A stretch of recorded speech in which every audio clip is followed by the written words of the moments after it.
So I'm currently looking to buy more rental property, and today we are going to analyze a 2-bedroom, 1-bath, 768 square foot home in Joplin. Yes, you can get a 768 square foot home in Joplin. This one's listed at $52,000. The rent, we think, once it's completely redone, could be between $900 and $1,000 a month.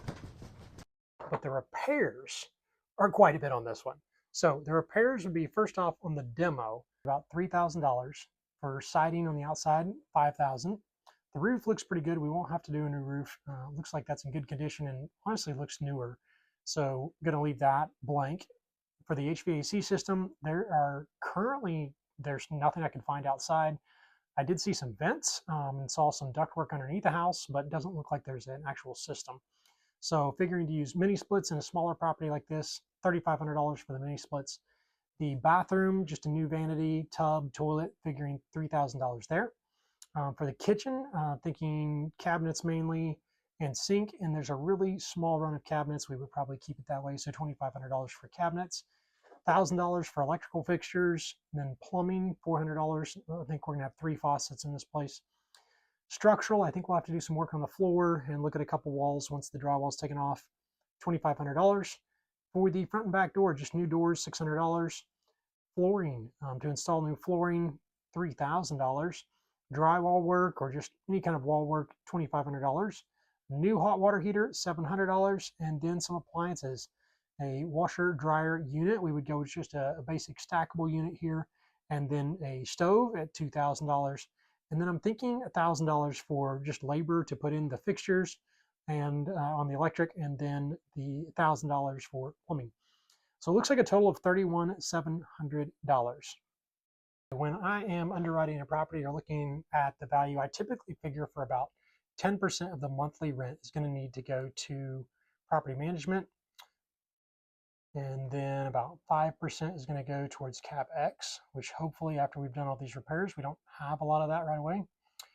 5%, of course, let's run that the other way. 5% figured for repairs. And then I figure for about 3% vacancy, which in this area should be good.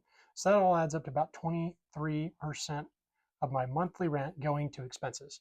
This leaves me with about 77% to cover my debt service. Now, when I buy a rental property, I want to see at least $100 in profit every single month. So if I rent this property out for $900, that means after my 77%, I would have $693 left. After I take out my $100 a month profit, I would have $593.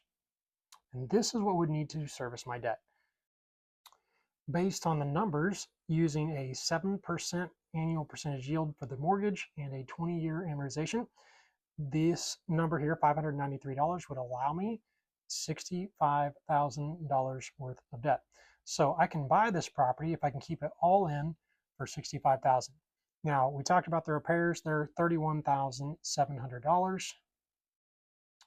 And we all know how repairs go. They're typically going to be a little higher. If I add 20% just to be safe, it's around $38,000.